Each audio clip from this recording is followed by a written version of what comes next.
wish me a happy Valentine's Day when you call. That'd be nice. I love Eternal Sunshine of the Spotless Mind.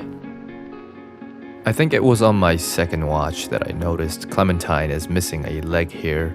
Third watch that I realized the ending may be suggesting the couple's repeating cycle. And my fourth that I noticed Joel is actually making eye contact with Clementine after stating he's incapable of doing so with a stranger.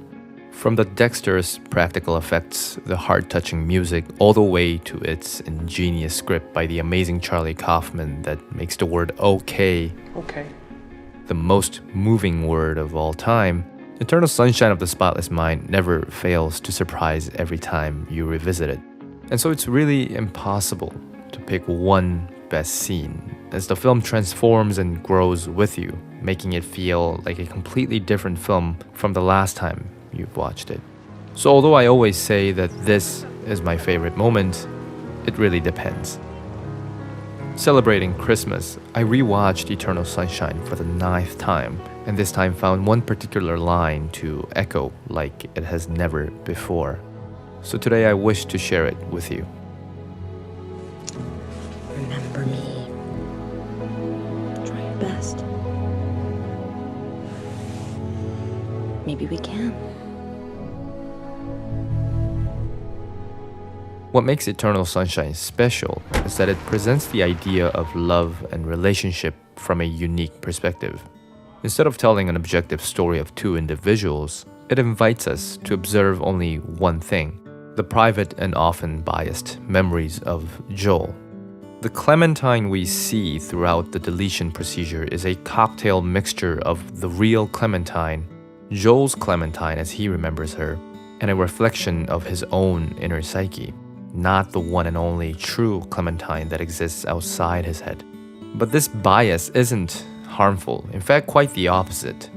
The one-sided story actually helps us deduce their relationship with more clarity, and their connection ends up resonating with us because love itself is never just about the person. More often, it's about the remnants of the two that are smudged and embedded into this shared time, place, and memories. Furthermore, the film is less about the relationship itself, but rather about one's internal struggle that occurs as a result of trying to process and deal with a relationship that has passed. So by erasing his memories of Clementine, Joel is in essence erasing a part of himself, like that Huckleberry Hound doll. One of my favorite things when I was a kid was my Huckleberry Hound doll. And the question of whether it is better to have loved and lost than to have never loved at all becomes a simpler concept when viewed through this film. It's always better to have than to have never. The reality is, of course, more complex and messy. But it isn't to say Joel's memories and experiences are all clean and uncomplicated. His inner turmoils certainly do exist. It's just that the film challenges us to view our memories as something that is capable of filtering and reorganizing if need be. And at the end of the day, it's in part our own efforts that determine where we end up with those experiences. And this is why the film runs backwards, from the last to the first. The line in question comes from a scene that depicts Joel's last remaining memory of Clementine before complete erasure. This is the day we met. Their first encounter at the beach in Montauk. Hi there. Hi. And this reverse chronology goes beyond just creating an illusion of their relationship getting better over time. As Joel recalls their first conversation, he learns that nothing really changes. It's only him and his perception that change over time. It was so intimate. Like we were already lovers. It reminds us that a bigger part of loving is in the sadness and pain of separation and loss than in its mysteriously exciting early times. I'm Joel. Hi, Joel. I think your name is magical. By introducing the best memories at the end, the heartache becomes greater with melancholy, but not without the equally growing nostalgia that accompanies the grief with acceptance.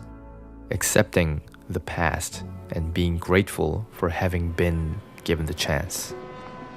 This is it, Joel. Let's go. gonna be gone soon. I know. What do we do? Enjoy it. And that's what we all need sometimes, to let go of the things we've lost, time we've wasted, opportunities we've missed, and accept our impermanence. Instead of fighting against the tide of past potentials that could never be, we may need to cherish the moment that may be our last and just enjoy it. She was, just a girl.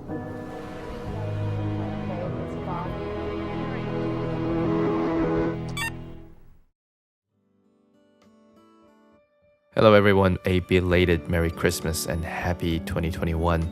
I was originally going to take some break for the holiday season, but Eternal Sunshine forced me to make a quick video, so although it isn't exactly what I normally do, I still hope you had fun with it. I'm still going to be posting my extra contents as usual on my Patreon page, so check that out if you wish to support my work. And if by any chance you haven't watched Eternal Sunshine, please take this video as a chance to give it a watch, or better yet, another watch if you have watched it before.